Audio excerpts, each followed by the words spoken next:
हरियाली प्रवर्धन गर्ने एउटा उद्योग र 4 जना साथीहरूको साझेदारीमा फस्टाएको व्यवसाय।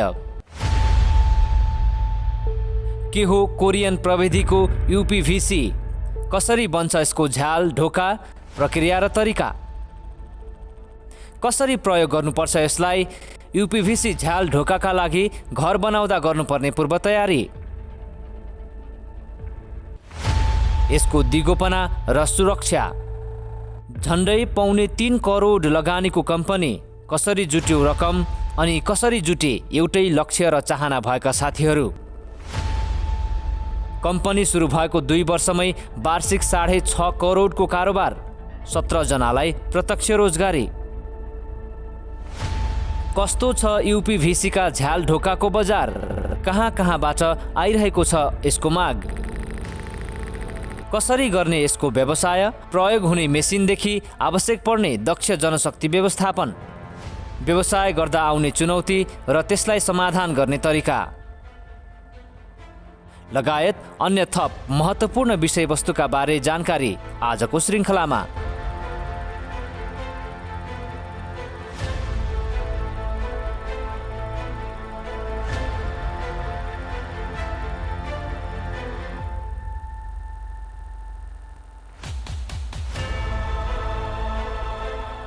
दर्शकवृन्द, आजको कार्यक्रममा हामी तपाईले सुनेको तर अझ थप जानकारी लिन मन लागेको वा यसो भनौँ तपाईले देखेको तर झट्ट प्रयोग गरिहाल्न आनाकानी लागेको यो यूपीभीसीका झ्याल ढोकाका बारे प्रशस्त जानकारी दिनेछौँ।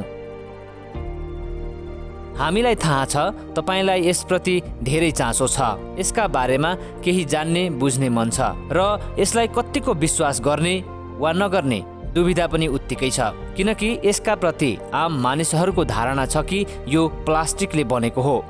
घरको भित्ताको चाप यसले कसरी थेग्ला वा सुरक्षित कसरी बनाउला?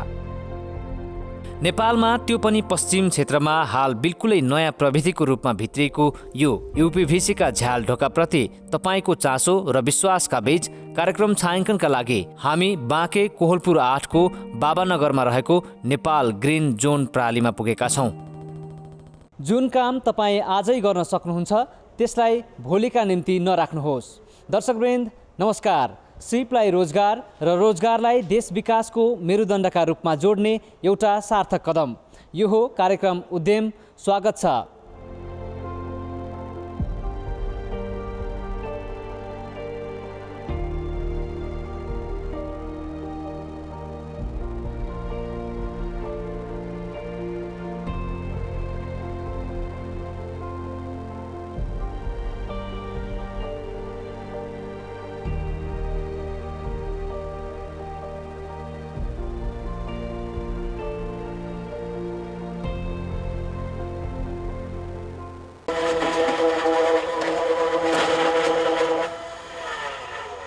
दुई 2075 साल पौष 18 गतेबाट सञ्चालनमा आएको ग्रिन जोन प्रणालीमा यूपीभीसीका झ्याल ढोका, भेन्टिलेटर र जाली पल्ला निर्माणको काम चलिरहेको छ।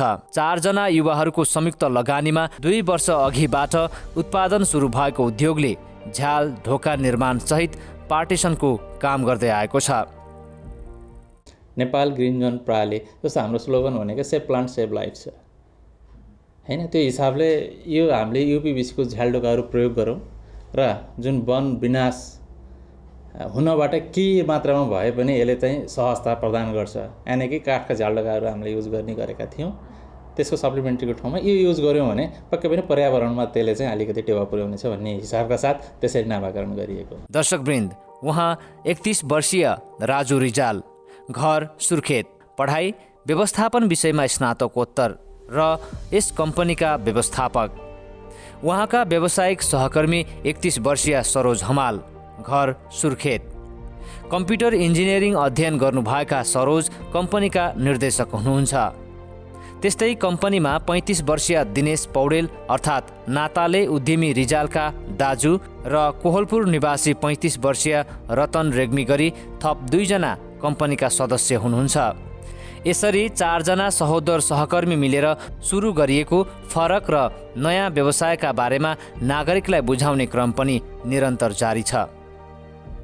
अब आम साधारणले बुझ्दाखेरि युपिबिसी भन्नाले यसलाई अनप्लास्टिसाइज पोलिभिनाइल क्लोराइड भन्छ। आम जनमानसमा झट्ट यसलाई हेर्दाखेरि धेरै जसोले प्लास्टिकको झालढोका भनेर भन्नुहुन्छ। पूर्ण रूपमा उहाँहरूको त्यो भनाइ चाहिँ पूर्ण रूपमा सत्यता त्यसमा चाहिँ छैन, देख्दा उहाँहरूलाई त्यस्तो लागेको हो। आंशिक रूपमा प्लास्टिकको पोलिमरको मात्रा पनि यसमा मिसिएको हुन्छ, धेरै किसिमको कम्पोजिसनबाट यो चिज बनेको हुन्छ युपिबिसी। यो हाम्रोमा चाहिँ भर्खरै अहिले आएको हुनाले मान्छेमा त्यो एउटा जनमानसमा त्यो कन्सेप्ट चाहिँ छ प्लास्टिक भन्ने, तर पूर्ण रूपको प्लास्टिक चाहिँ होइन यो। के मिसिएर बनेको हुन्छ जस्तो बलियो टेन्टेटिभ मार्केटमा हामीले जुन अब यिनीहरू आएको भनेको विस्थापनको अन्य सप्लिमेन्ट्रीको रूपमा आएको चिज भयो अथवा विकल्पमा आएको चिजहरू भयो। हिजोको दिनमा हामीले काठहरू प्रयोग गर्ने गरेका थियौँ, त्यसको विस्थापनमा काठहरूको असहजतादेखि लिएर त्यसको लागत मूल्यहरूको कारणले गर्दाखेरि मान्छेहरूले अप्सन खोज्न लाग्यो। अप्सनकै रूपमा खोज्दै जाँदाखेरि चाहिँ एल्युमिनियम थियो मार्केटमा, त्यसपछि अन्य चिजहरू अन्य मेटलहरूको केही थियो, तर त्योभन्दा पनि अझ केही फरक चिज यो युपिबिसी हामीले चाहिँ यसरी इन्ट्रोड्युस चाहिँ गऱ्यौँ।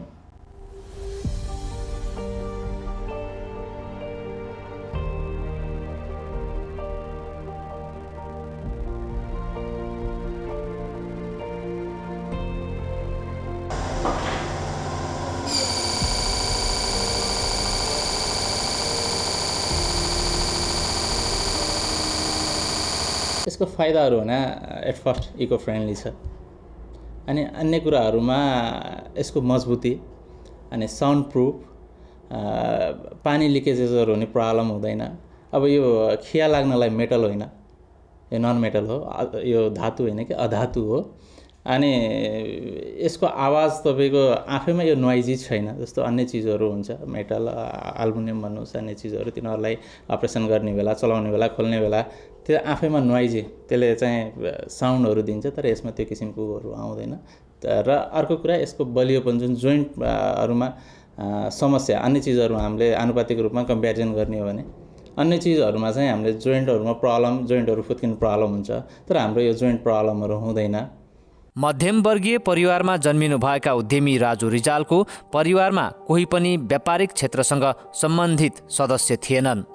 +2 पछिको पढाइ सकेपछि जीवनमा केही गर्ने या भनौँ आत्मनिर्भर बनेर आफ्नै अलग परिचय स्थापित गर्ने सपना थियो, सोच थियो र चाहना पनि उस्तै थियो। परिवारले भने छोरो व्यापारी नबनोस् भन्ने चाहन्थ्यो, निजामती कर्मचारी बनेर राष्ट्र सेवामा अनवरत लागोस् भन्ने परिवारको चाहनाका बीच राजु रिजालको सङ्गत व्यावसायिक क्षेत्रका व्यापारीसँग बढ्यो। अग्रज दाईहरूलाई व्यवसायमा सहयोग गर्ने सिलसिलाकै बीच यही क्षेत्रमा रमाउने लक्ष्य बन्यो। सफल व्यवसायी बनेर आफ्नो जिन्दगी आफ्नै लयमा जिउने चाहनाले यात्रा सुरु भयो त्यहीँबाट। थप पढाइ सँगसँगै व्यवसाय उन्मुख गतिविधि बढ्दै गए। पढ्दै जाँदाखेरि जब मैले +2 सकाएँ त्यसपछि मेरो रुचि भयो। यसको प्रेरणाको स्रोतहरू चाहिँ मेरो दाइहरू हुनुहुन्छ, दिनेश पौडेल, हरि पौडेल, युवराज पौडेल। उहाँहरूसँगै उहाँहरूको बिजनेस थियो अनि म उहाँहरूसँगै साथसाथै लाग्न लाग्यो। मलाई त्यो कामप्रति रमाइलो लाग्न लाग्यो, कामभन्दा पनि रमाइलो लाग्न लाग्यो। अनि यसरी म मोटिभ हुँदै गएँ अनि विभिन्न किसिमको मैले पनि बिजनेसहरू गरेँ। गर्दै जाँदाखेरि अल्टरनेटमा कहिले कुन बिजनेस गरियो, कहिले कुन बिजनेस गरियो। छोटो छोटो समयमा भए पनि बिजनेसहरूमा चाहिँ स्थिर चाहिँ भएर बसिनँ हैन। मैले एकपछि अर्को, योपछि यो भनेर बिजनेसको स्वरूप चेन्ज गर्दै गएँ। अनि लास्ट टाइममा चाहिँ मैले फर्निचरको रेडिमेड फर्निचरहरू इम्पोर्ट गरेर सेल्स गर्ने काम गर्थेँ। अनि त्यो गर्दै जाँदाखेरि झ्यालडोगाहरूको सेगमेन्टमा मेटलको झ्यालडोगाहरू थियो जुन हाम्रो यो यताको एरियामा चाहिँ थिएन, नारायणघाटमा थियो। नारायणघाटबाट मैले सुर्खेतको लागि डिलर लिएर आएँ। अनि त्यो चिज मैले मार्केटमा बेच्न लागेँ, मार्केटमा इन्ट्रोड्युस गराएँ सुरुमा, त्यसपछि बेच्न लागेँ। गर्दै जाँदाखेरि आफैलाई पनि त्यो प्रोडक्टप्रति त्यति सेटिस्फ्याक्सन भएन।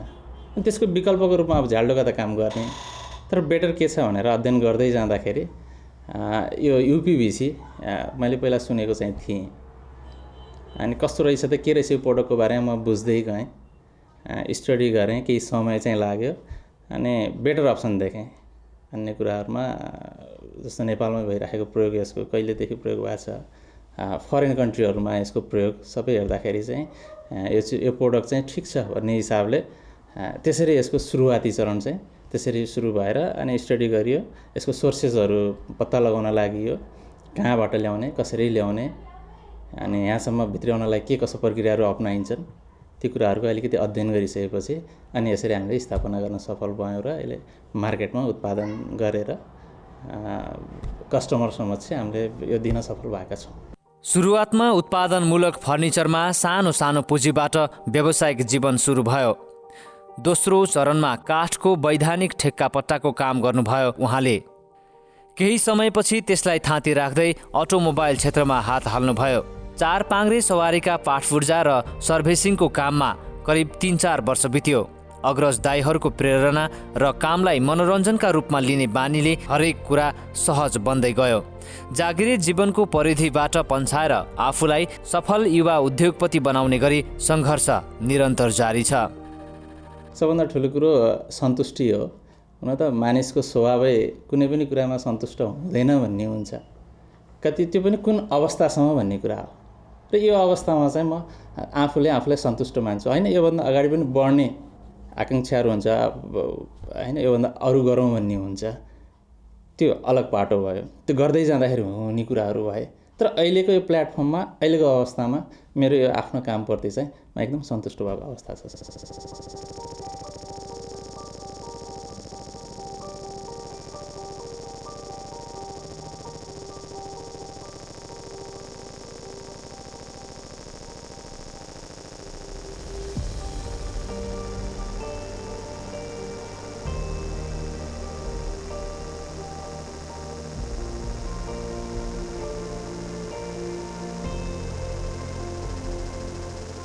नयाँ व्यवसायका विषयमा आवश्यक सम्पूर्ण अध्ययन पूर्व तयारी गरिसकेपछि स्थानको छनौट भयो। तर सुरुमै प्राप्त पुँजी चाहिने थियो। एक्लैले सबै काम र आर्थिक भार बोक्दा जोखिम पनि हुन सक्थ्यो, किनकि आम मानिसहरूलाई यसका बारेमा प्रशस्त जानकारी वा रुचि थिएन त्यति बेला। उद्यमी राजुले नै आफ्ना दाजु तथा सँगै पढेका हितैषी साथीहरूको साथ खोज्नुभयो। सबैलाई बिजनेस प्लानका विषयमा जानकारी गराउनुभयो र अन्ततः सबै सकारात्मक बन्नुभयो।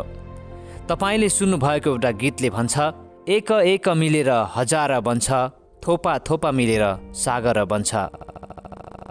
यो यहाँ गर्ने इन्भेस्टहरू जस्तो म एक्लैले गर्ने अथवा यो काममा, यो क्षमतामा, यो प्लेटफर्ममा एक्लैले गर्न सक्ने या नसक्ने भन्ने कुरालाई कम्पेयर गरेँ मैले।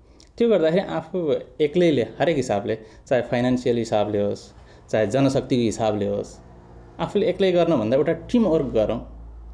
होइन, सिङ्गल त मैले गरिरहेको थिएँ विगत केही समयदेखि र मेरो आफ्नो सिङ्गल बिजनेस पनि राम्रै गइरहेको थियो।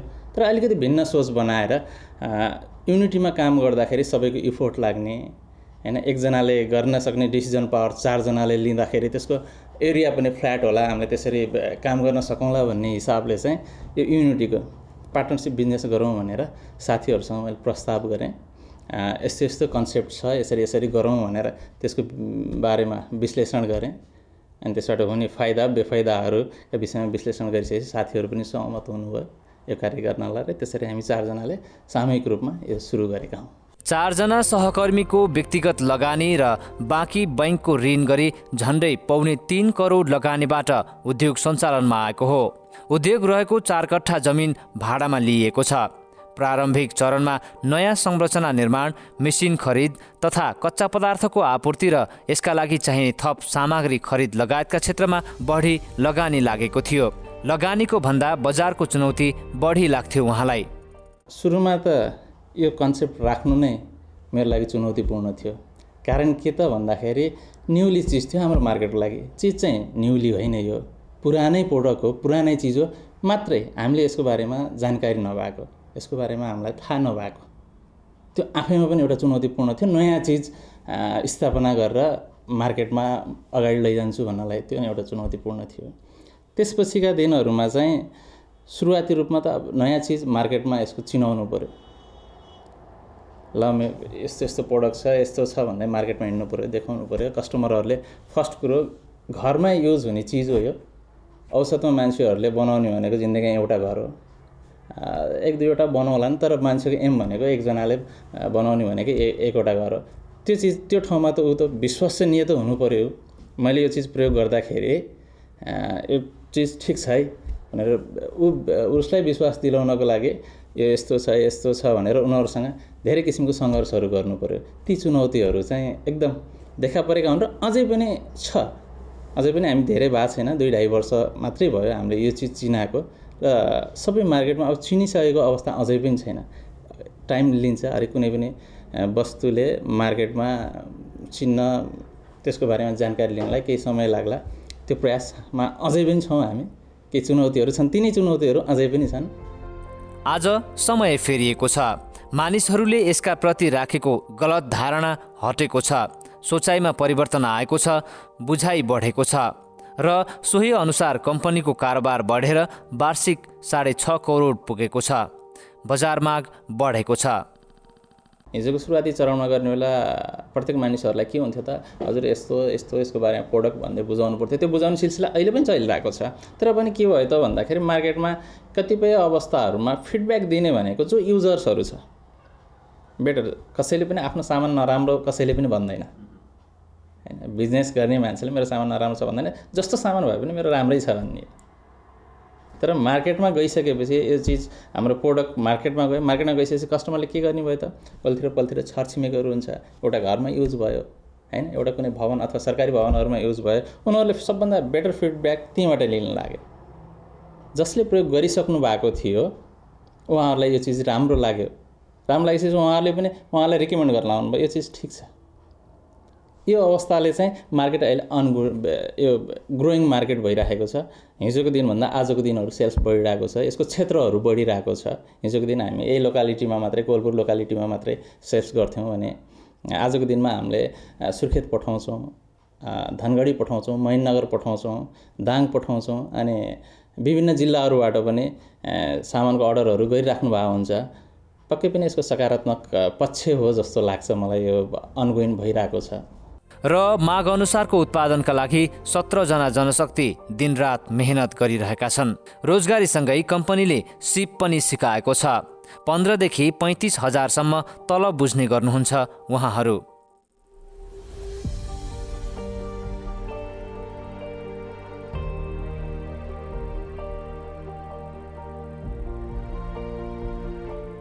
न्यूनतम पनि यति क्वान्टिटीसम्म भन्ने एउटा कम्पनीको न्यूनतम यो मापदण्ड छ। त्यो भयो भने हामी ढुवानी आफै गरिदिन्छौँ। अब सानोतिनो कुराहरूलाई त्यो चाहिँ यो जिल्लाभन्दा बाहिर जिल्लाको केसमा, यो जिल्लाभित्र जति भए पनि क्वान्टिटी कति होस् त्योसँग मतलब भएन। हामी चाहे थोरै होस् चाहे धेरै होस् हामी सबैलाई सप्लाई गर्छौँ। कसैले मलाई एउटा झ्याल चाहियो भन्नु होला, कसैले मलाई एउटा ढोका चाहियो होला। कतिपय आउनुहुन्छ, सर एउटा झ्याल एउटा ढोका दिनुहुन्छ कि नै भन्दै आउनुहुन्छ। हामी त्यो एउटा झ्यालमा आवश्यक भएको मान्छेलाई पनि हामी परिपूर्ति गर्छौँ। चाहे 20औँ 50औँ झ्याल आवश्यक भएको मान्छेलाई नै हामी परिपूर्ति चाहिँ गर्छौँ। युपीभीसीको झ्याल ढोका अहिले सरकारी कार्यालयमा समेत प्रयोग हुन थालेको छ। सरकारी कार्यालयका इन्जिनियरहरूले गरेको चेक जाँचले यसको गुणस्तरीयता अब्बल ठहरिएपछि हाल सरकारी भवनमा समेत प्रयोग बढ्दै गएको छ। हामी हिजोको दिनमा क्रिपिङमा थियौँ, घर्षणे समयमा थियौँ। अहिले अब हामी हिँड्दैछौँ, अब यसलाई दौडाउने प्रयासमा गर्दैछौँ र यसपछि यससँग रिलेटेड चिजहरू अलिकति अब यो हिँड्दै गरेको अवस्थाभन्दा अलिकति दौड्न सुरु भयो भने अहिलेको यो करेन्टलाई यसैसँग सपोर्टिभ पार्टहरू विभिन्न सेगमेन्टहरू छन् यसैमा पनि। ती सेगमेन्टहरू हामीले फेरि पनि बजारमा लिएर आउनेछौँ भन्ने एउटा सोचाइरहेका छौँ। दर्शकवृन्द, तपाईँ हामी धेरैलाई लाग्ने गरेको कुरा के हो भने धेरैजना संलग्न रहेर गरेको साझेदारी व्यवसाय लामो समय चल्दैन या असफल हुन्छ। कतिपय घटनाक्रमले आधार साबित पनि गरेको हुन सक्ला। यो कुरामा सचेत रहँदै उहाँहरू साझेदारी व्यवसायमा रहेको यस्ता भ्रम चिर्ने प्रयत्न गर्दै हुनुहुन्छ। त्यसको आधार भनेको पारदर्शिता हो र एकताबद्ध मेहनत हो। दर्शकवृन्द, अब भने लागौँ यस नेपाल ग्रिन जोन प्रणाली भित्र, यो उद्योगभित्र उत्पादन भइरहेका युपीभीसी झ्याल ढोका कसरी बन्छन् भन्ने विषयमा जानकारी लिन। र हामीलाई आफ्नो यो उद्योग घुमाउँदै हुनुहुन्छ उद्यमी सरोज हमाल। उद्योगभित्र पछाडि चाहिँ यसका सामानहरू छन्, के छ यसको बारेमा थोरै जानकारी गराउनु। धन्यवाद। सबैभन्दा पहिला चाहिँ यो प्रोफाइलहरू हो, यो हाम्रो रेडिमेड यो प्रोफाइलहरू चाहिँ तपाईँको चाइनाबाट हामीले चाहिँ इम्पोर्ट गर्छौँ। अनि त्यसपछि अब यो प्रोफाइलहरू आइसकेपछि विभिन्न किसिमको यहाँ मेसिनहरू छ। त्यो मेसिनहरूले चाहिँ हामीले काट्नेदेखि लिएर वेल्डिङ गर्नेदेखि लिएर यो उसलाई चाहिँ फिनिसिङ गर्नेहरू सबै मेसिनहरूले गर्छ। यसपछिको प्रोसेस चाहिँ त्यसपछि यसलाई चाहिँ यो कटिङ मेसिन भन्छ। यसलाई चाहिँ अब त्यो काट्ने विभिन्न किसिमको साइजहरू चाहिँ झ्यालको साइजहरू, ढोकाको साइजहरू अथवा पार्टिसनको साइजहरू आउँछ। हामीले नापेर हाम्रो टेक्निसियनहरू गएर चाहिँ नापेर ल्याइसकेपछि चाहिँ अब यो सबभन्दा पहिला चाहिँ त्यो साइजमा काट्नको लागि चाहिँ काट्ने काम चाहिँ यो मेसिनले गर्छ। भनेको तपाईँले भनेको हिसाबले चाहिँ कुनै घरमा यो युपिभिसी झ्याल ढोका प्रयोग गर्नु पऱ्यो भने पहिला त्यसको साइज नापेर अनि यहाँ त्यही अनुसार काट्ने स्ट्यान्डर्ड साइजहरू ल्याएर आउँछौँ। एक्ज्याक्ट त्यसमा चाहिँ तपाईँको ग्यापिङहरू नआओस् भन्नको लागि चाहिँ एक्ज्याक्ट साइजहरू पहिला हाम्रो टेक्निसियनहरू गएर चाहिँ फिल्डमा गएर साइजहरू ल्याउँछ। अनि त्यसपछि चाहिँ त्यही साइज अनुसार चाहिँ यो मेसिनले चाहिँ काट्ने काम गर्दछ। टाढाको मान्छेहरूले यो झ्याल ढोका राख्नु पऱ्यो भने त समस्या हुने रहेछ कि? हाम्रो टेक्निकल पर्सनहरू जान्छ लगभग तपाईँको हाम्रो धेरै टाढा टाढा जस्तै कालीकोट भयो, दैलेखमा भयो, सल्यानमा भयो, सबै ठाउँमा चाहिँ हामी चाहिँ टेक्निसियनहरू पठाएर स्ट्यान्डर्ड साइजहरू ल्याएर अनि त्यसपछि चाहिँ हामीले यहाँ चाहिँ सुरु गर्छौँ। पहिलो चरणको त्यहाँ तपाईँले नाप लिइसकेर काट्ने ठाउँमा थियौँ अघि चाहिँ, यो चाहिँ दोस्रो चरणको मेसिन छ होइन? यो मेसिनमा चाहिँ के हुन्छ? यसलाई चाहिँ वाटर स्लट मेसिन भन्छ। यो चाहिँ के हुन्छ भन्दाखेरि तपाईँको जस्तो बर्खामा परेको पानीहरू यसमा जम्मा हुन्छ। जुन पानी चाहिँ यो बाहिर जानको लागि यो होलबाट निस्किनको लागि चाहिँ यो मेसिनले चाहिँ पाल पार्ने काम गर्दछ। पानी नजमोस् भन्नका लागि, पानी यसमा जमी नराखोस् भन्नको लागि चाहिँ योबाट लिकेज हुनको लागि चाहिँ यो पालहरू पारिन्छ।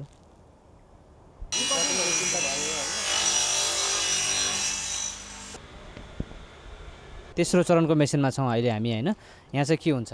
यो कपी राउटर मेसिन भन्छ र यसलाई लक होल्डर मेसिन भनेर पनि हामीले चिन्दछौँ। लक होल्डर भन्नाले के हुन्छ भन्दाखेरि तपाईँको यो ढोकाहरूको साँचो लक हाल्नको लागि चाहिँ यो मेसिनले चाहिँ साँचो बनाउने काम गर्दछ। यो चाहिँ जस्तो कि अब यो हाम्रो लक छ, यो ढोकाको लक छ, यो लक गर्नको लागि राख्नको लागि चाहिँ यो मेसिनले चाहिँ साँचो बनाउने काम गर्दछ। नाप अनुसार काट्ने हो होइन? यसलाई चाहिँ जस्तो तपाईँको मेसिनले चाहिँ लकको साइज अनुसार चाहिँ यो मेसिनले चाहिँ काट्ने काम गर्दछ। त्यसपछि हाम्रो लक लाग्छ, त्यसपछि साइडमा गएर फिट गरेर उद्योगभित्र हुने विभिन्न चरणहरू प्रथम, दोस्रो या तेस्रोसम्म हुँदै गर्दाखेरि अब हामी यो महत्त्वपूर्ण ठाउँमा आइपुगेका छौँ। यसमा चाहिँ के हुन्छ यसको बारेमा थोरै जानकारी गरौँ। यो मेन चाहिँ अब तपाईँको सबै त्यो कटिङहरूदेखि लिएर अब त्यो वाटर स्लटहरू सबै भइसकेपछि मेन काम भनेको यसमा चाहिँ यसलाई चाहिँ वेल्डिङ मेसिन भन्छ। यसलाई चाहिँ तपाईँको 260 डिग्रीमा यो चाहिँ हिटिङ गरेर यो जुन कटिङ भएर आएको प्रोफाइलहरू जुन आएको हुन्छ त्यो प्रोफाइलहरूलाई चाहिँ हामी जमाउने काम, वेल्डिङ गर्ने काम चाहिँ यो मेसिनले गर्दछ। भनेपछि यसको पनि वेल्डिङ हुन्छ? हजुर, यसको वेल्डिङ हुन्छ। तपाईँको जस्तै 260 डिग्रीमा हिटिङ गरेर हिटिङ प्लेट मार्फत चाहिँ हामीले यो प्रोफाइलहरूलाई चाहिँ जमाउने काम गर्दछौँ। नापेको हिसाबले जत्रो आकार चाहिन्छ त्यो हामीले सबै काम फाइनल सकाइसकेपछि साइजहरू चाहिँ मेजरिङ गरेर सबै कटिङ सबै के हुनुपर्ने त्यो सबै भइसकेपछि निश्चित साइज दिनको लागि त्यसलाई चाहिँ अब निश्चित साइज दिनको लागि चाहिँ यो वेल्डिङ मेसिनले चाहिँ काम गर्दछ। एल्युमिनियमहरूमा चाहिँ तपाईँको के हुन्छ भन्दाखेरि त्यो स्क्रुहरू मार्फत चाहिँ तपाईँको त्यो कटिङ गरेको प्रोफाइलहरू स्क्रुहरूले टाइट गरेको हुन्छ। त्यो स्क्रुहरू पछि बिस्तारै त्यो लुज हुँदै जाने, एल्युमिनियमहरू त्यो क्र्याकरुक आवाजहरू आउनुको कारण चाहिँ त्यो स्क्रुहरू मार्फत चाहिँ टाइट भएको हुनाले हो। हाम्रोमा चाहिँ के हुन्छ भन्दाखेरि सबै यो सिङ्गल पिस एउटा पिस हुन्छ।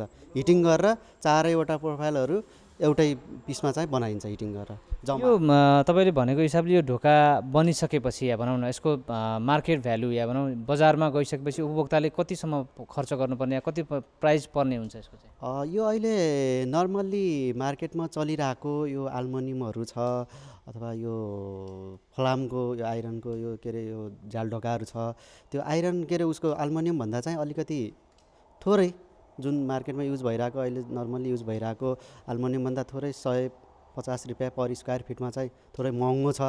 तर अब त्योभन्दा चाहिँ क्वालिटीको हिसाबले चाहिँ यो एल्युमिनियम तिनीहरूभन्दा चाहिँ एकदमै धेरै नै राम्रो छ, गुणस्तरीय छ। काठको तुलनामा त धेरै नै सस्तो छ। तपाईँको लगभग अहिले जुन रेटमा काठहरू हामीले चाहिँ मार्केटमा पाइरहेको हुन्छ त्यो यो 3वटा झ्याल बराबरको चाहिँ एउटा काठको झ्याल हाल्ने पैसाले चाहिँ हामी यो युपिबिसीको 3वटा झ्याल हाल्न सक्छौँ। यसलाई कतिको सुरक्षित मान्ने? नर्मल्ली अब मान्छेले सोच्ने कन्सेप्ट के हुन्छ भन्दाखेरि चाहिँ काठले सुरक्षा दिन्छ भन्ने कन्सेप्ट जुन मान्छे नर्मल्ली सोचिरहेको हुन्छ। काठले त सुरक्षा दिँदैन। तपाईँ काठको झ्याल हाल्दा पनि तपाईँ त ग्रिल त पक्कै पनि हाल्नुहुन्छ भनेपछि सुरक्षा दिने त ग्रिलले हो। सेक्युरिटीको लागि भन्नुहुन्छ भनेपछि तपाईँको अब यो झ्याल छ, जस्तो कि अब सेक्युरिटीको लागि यहाँ चाहिँ यो पार्टमा चाहिँ हामीले ग्रिल एट्याच गरेर चाहिँ सेक्युरिटीको लागि चाहिँ अझ झन् मजबुत गराउनको लागि चाहिँ त्यसले ग्रिलले चाहिँ काम गर्दछ। जस्तो चाहिँ अब यसको यो जाली पल्ला छ, यो अब हाम्रो लक सिस्टम, यो झ्यालको लक सिस्टम चाहिँ यो भयो। यसरी चाहिँ तपाईँको यो पल्लामा चाहिँ लक हुन्छ। लास्ट फाइनल भ्यू घरमा ओभरअल चाहिँ भइसकेपछि चाहिँ देखिने भ्यू भनेको चाहिँ यसको युपिबिसीको झ्याल भनेको चाहिँ यो हो। उपभोक्ताले युपिबिसी झ्याल ढोका प्रयोग गर्न चाह्यो भने सबभन्दा पहिला चाहिँ उहाँले घर बनाउँदाखेरि ध्यान दिनु पर्यो, कस्ता कुरामा ध्यान दिनुपर्छ? सबैभन्दा पहिला त अब घर बनाउँदाखेरि चाहिँ हाम्रो यो युपिबिसीको झ्याल ढोका लगाउने भनेर कन्फर्म भइसकेपछि झ्यालहरू चाहिँ यसरी छोड्नु पर्दछ। प्लस्टरहरूमा पनि तपाईँको त्यो कुनै प्लस्टरहरू चाहिँ तपाईँको ब्यालेन्स नमिलाउने, ग्यापिङहरू धेरै आउने भावनाले चाहिँ प्लस्टर गर्दाखेरि नै अलिकति त्यसको साइजहरू एकुरेट छ कि छैन भन्ने कुरा चाहिँ घर मालिकले पनि अलिकति याद गर्नुपर्दो रहेछ, ख्याल गर्नुपर्दछ होइन। त्यो भइसकेपछि चाहिँ यसरी झ्याल छोडेर प्लस्टर भइसकेपछि, कम्प्लिट प्लस्टर गरिसकेपछि हाम्रो प्राविधिकहरू गएर त्यसको एकुरेट साइज ल्याएर अनि त्यसपछि हामी यहाँ चाहिँ कम्पनीमा चाहिँ प्रोसेस गर्दछौँ, अगाडि बढ्दछौँ।